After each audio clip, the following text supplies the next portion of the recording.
Good morning, dear children. Hope you remember the textbook Moments. That's a supplementary reader, and we were going on with the first lesson in our live session. What is the name of the lesson? The Lost Child. Hope you remember the story. We were going on with it in the live classes, and we'll be continuing the same in live itself. Now let's go with the second story, and that is The Adventures of Toto, written by Ruskin Bond. This is a beautiful story. Before going to the lesson, do you have any pet? Do you love the pets you have? Of course, we all love to have pets. We love to have pet cats, we love to have pet dogs, and many more things. Some are having pet squirrels also. And all those things are there. But can you imagine somebody who is having a pet donkey or a pet monkey? What about a pet lion? It's all really strange, no? Such a strange story is here, The Adventures of Toto. Now let's see the story. I'm going to read it. Listen and read with me carefully. Let's start the lesson. The Adventures of Toto, written by Ruskin Bond. Have you ever had a baby monkey as a pet? Toto is a baby monkey. Let's find out whether he is mischievous or doily. First paragraph. Grandfather brought Toto from a Tonga driver for the sum of 5 rupees. The Tonga driver used it to keep the little red monkey tied to a feeding trough, and the monkey looked so out of place there that the grandfather decided he would add the little fellow to his private zoo. Now the grandfather saw the little monkey Toto with a Tonga driver one day, and when he saw the little Toto, he was being tied with a feeding trough, and the monkey was really sad or unhappy in his appearance. So grandpa was really sad or pity about the creature, that he wanted to buy the little creature and to add it to his private zoo. So he bought the little creature for 5 rupees. Second paragraph. Toto was a pretty monkey. His bright eyes sparkled with mischief beneath deep-set eyebrows, and his teeth, which were pearly white, were very often displayed in a smile that frightened the life out of elderly Anglo-Indian ladies. But his hands looked dried up, as though they had been pickled in the sun for many years. Yet his fingers were quick and wicked, and his tail, while adding to his good looks, grandfather believed a tail would add to anyone's good looks, also served as a third hand. He could use it to hang from a branch, and it was capable of scooping up any delicacy that might be out of reach of his hands. Toto was actually a beautiful monkey. His eyes were sparkling bright. He was having a deep eyebrows, and his teeth were pearly white, and he was having such a smile which was frightening, like that of an Anglo-Indian lady. And he was having 2 hands which were looking dried up, even though they were in the sun for many years.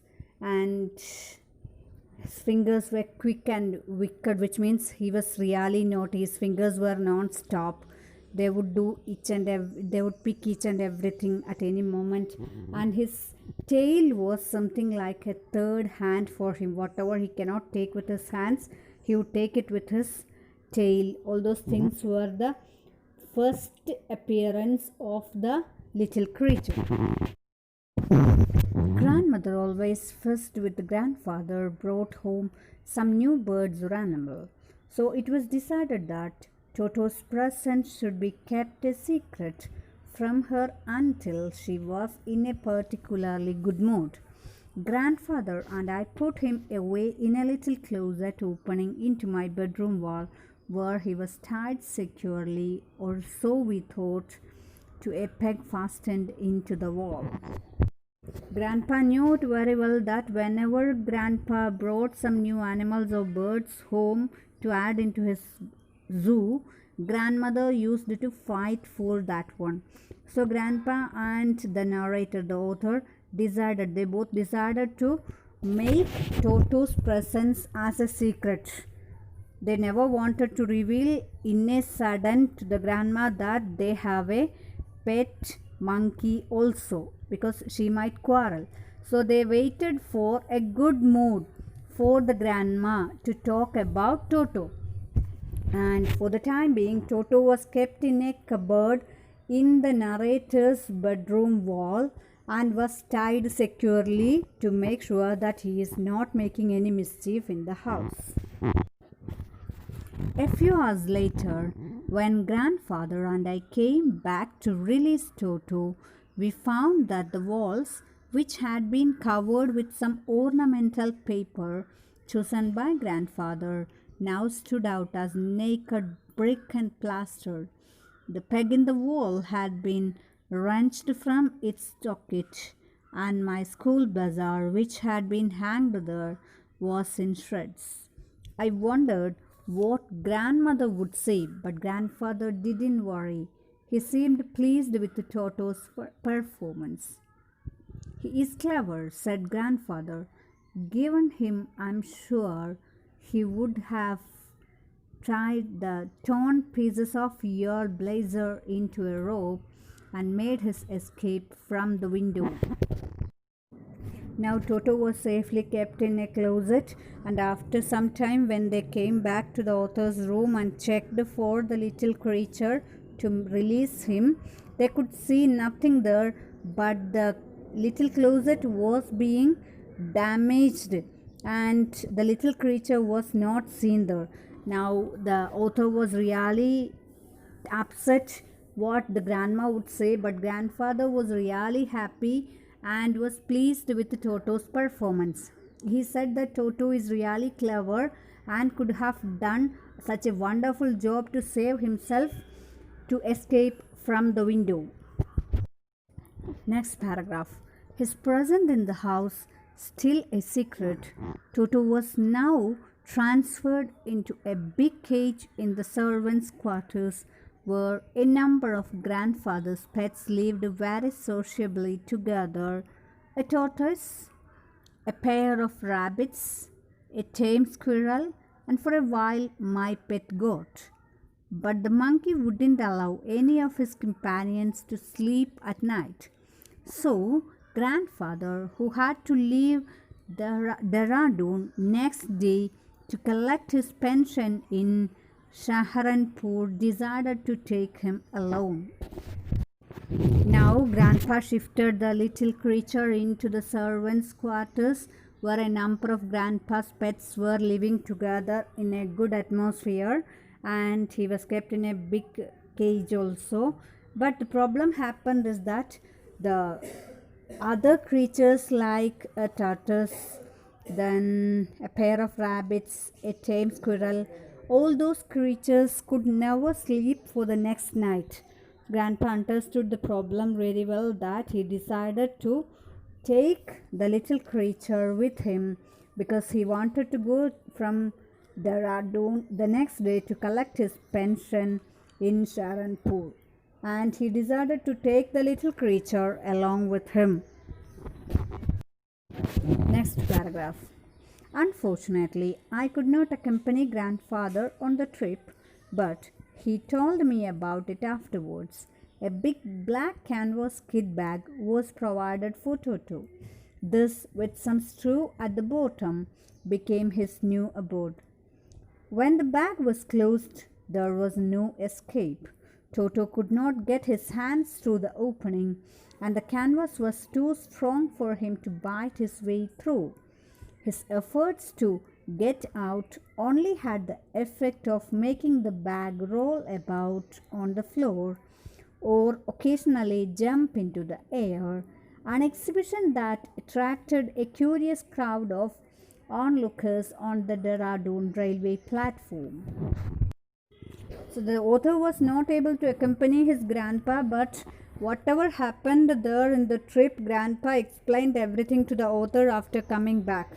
Now, what happened in the trip was when Toto was being packed, he was kept in a strong bag and was kept some straws also. Other than that, the bag was closed very well tightly, that Toto's attempts to go out of the bag were in vain only. And for some situations, whatever he was doing, for some situations the bag was rolling, and on some other situations the bag moved up into the air. All these things made attracted people in the Dehradun railway station. They looked at the scenes really surprisingly. Okay, hope you understood the part of the lesson. We are continuing with the lesson. I'm going to read the next part. Listen and read with me. Next paragraph. Toto remained in the bag as far as Saharanpur, but while grandfather was producing his ticket at the railway turnstile, Toto suddenly poked his head out of the bag and gave the ticket collector a wide grin. Throughout the journey to Saharanpur, Toto was forced to be quiet, but he was not in a position to be quiet. And what he did was, on the way, when the ticket collector came and started checking the ticket, in a sudden, Toto poked his head out of the bag, looked out through the bag, and gave a very bad grin to the ticket collector. That was really a bad experience for the ticket collector.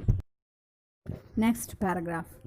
The poor man was taken aback, but with great presence of mind and much to grandfather's annoyance, he said, "Sir, you have a dog with you. You will have to pay for it accordingly." In vain did grandfather take Toto out of the bag. In vain did he try to prove that a monkey did not qualify as a dog or even as quadruped. Toto was classified a dog by the ticket collector, and 3 rupees was the sum handed over as his fare. And when the ticket collector got it very painful, he was really taken aback. He was really shocked for a while, but he was having that presence of mind. He came back to the conscience and told the grandfather with an annoying voice, with a disturbed voice or angry voice, that he is carrying a dog with him and he has to pay for it.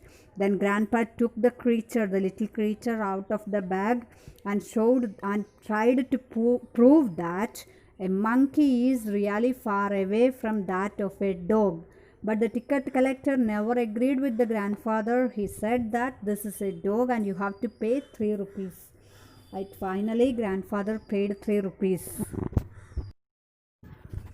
Then grandfather, just to get his own back, took from his pocket our pet tortoise and said, "What must I pay for this, since you charge for all animals?" The ticket collector looked closely at the tortoise, prodded it with his forefinger, gave grandfather a pleased and triumphant look, and said, "No charge, it's not a dog." Now grandfather was really unhappy about what the ticket collector did, but the next step what he did was he took that little tortoise from his pocket and showed it to the ticket collector and asked, "What should I pay for this?"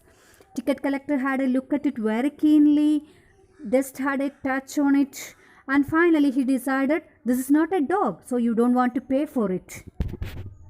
It's really funny, identifying a monkey as a dog and not recognizing tortoise, saying that this is not a dog.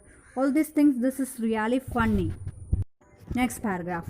When Toto was finally accepted by grandmother, he was given a comfortable home in the stable, where he had for a companion the family donkey, Nana.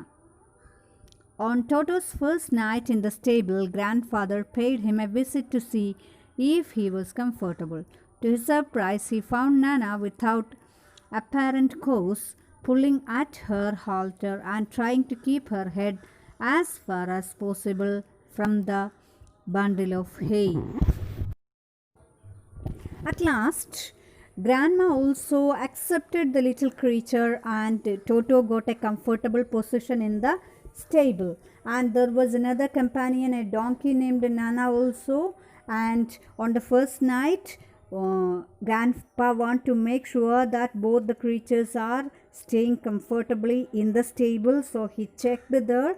What he found was Nana was really uncomfortable and was trying to keep his face far away from the hay.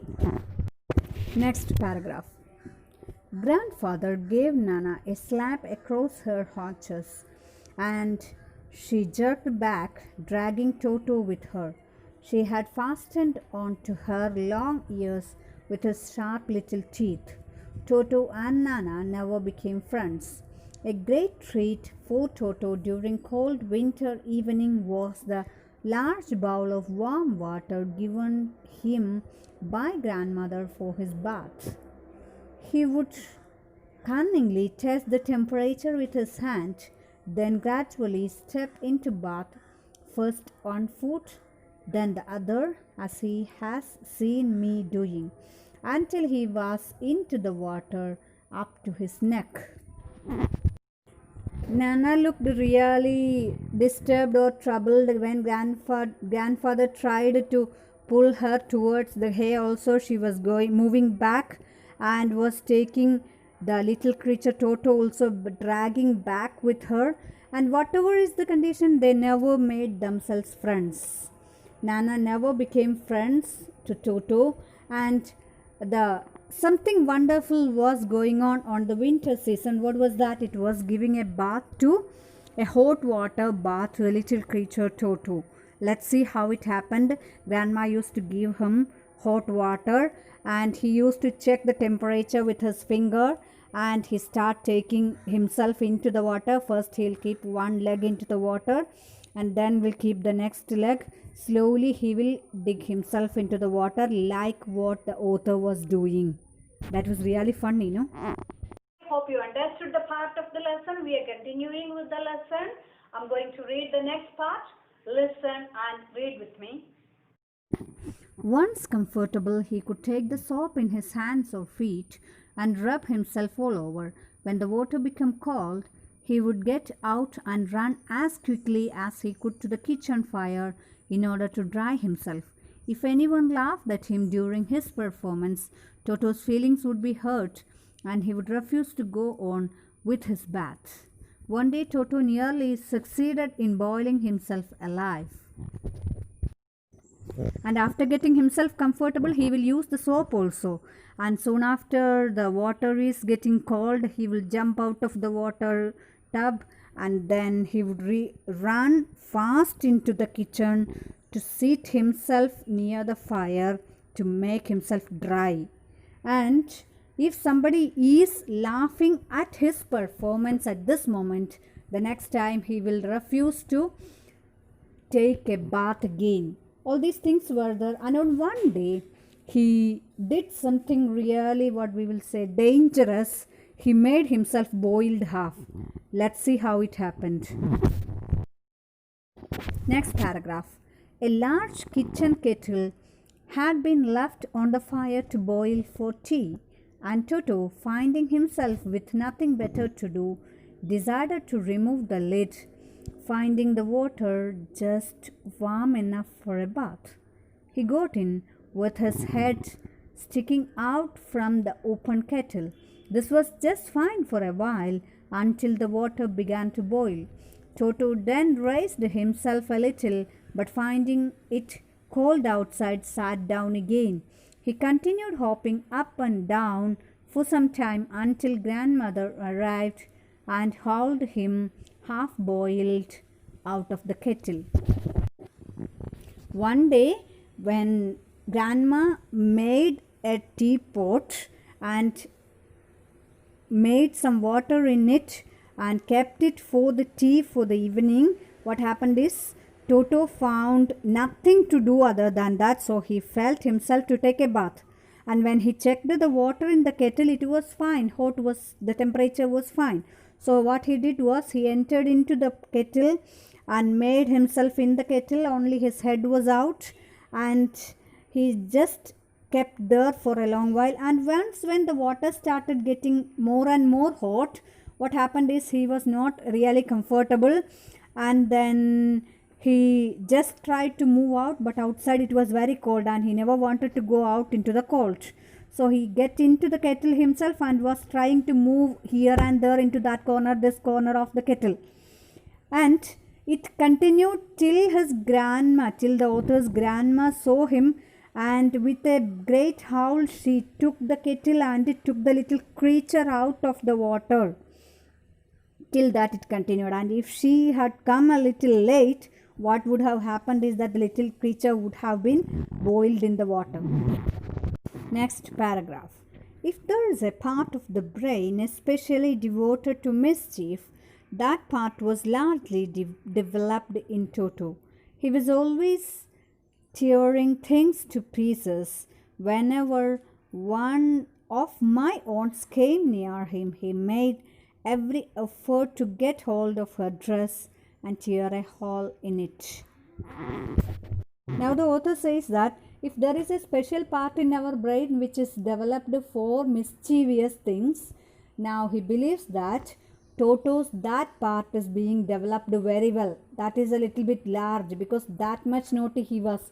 He was doing everything. He was tearing all the clothes and all. Whenever one of his aunts came to his home, Toto would manage himself to hide under her clothes and to make a hole by tearing it.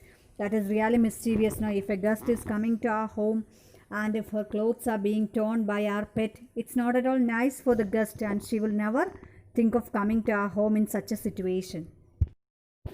Next paragraph. One day at lunchtime, a large dish of pulao stood in the center of the dining table. We entered the room to find Toto stuffing himself with rice. My grandmother screamed and Toto threw a plate at her. One of my aunts rushed forward and received a glass of water in the face. When grandfather arrived, Toto picked up the dish of pulao and made his exit through a window.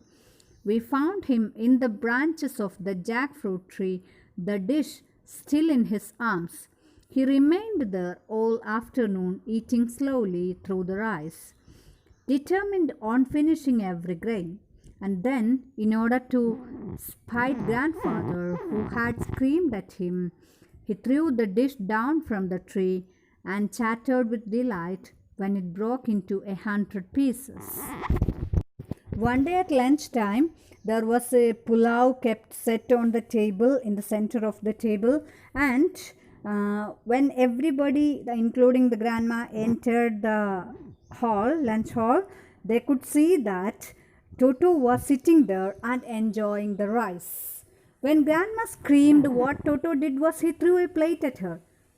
And there was an aunt, she tried to save grandma, and in a sudden, her face was received with a glass of water, which means Toto threw a glass of water to her. And in a sudden, taking the vessel of the pulao, Toto went out through the window and ran into a nearby jackfruit tree, settled himself in a higher position, started eating slowly the rice, and after finishing it, to the screaming of grandpa, he threw the plate down and was really happy to see that the plate was broken into small pieces, hundreds of pieces. Now the last paragraph of the lesson.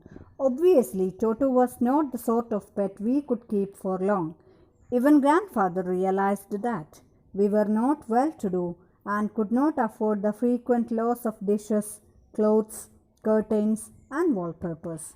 So grandfather found the Tonga driver and sold Toto back to him for only 3 rupees. Finally, everybody could understand in the home that Toto was not a pet which they could keep at home, and his mischievous things they could not afford, frequently losing the clothes, losing the dishes, losing the curtains, and losing the wallpapers. All those things were making troubles to them, and at last grandpa found out that Tonga driver who sold the little Toto to them and sold it back to that Tonga driver for just 3 rupees. That's all about the lesson. and hope you enjoyed the story. That was really a beautiful story of a little but naughty monkey who tried to made himself comfortable in a family, but the family was being really troubled by the sequences. Did you really enjoy the story? It was really a beautiful story where Toto was that naughty, really, what we will say, energetic, enthusiastic, and was giving fun and duties to other people. It was really something amazing. And I think you have enjoyed the story very well. When you met the monkeys and all in the forest, you might have experienced them being such naughty, doing such naughty things.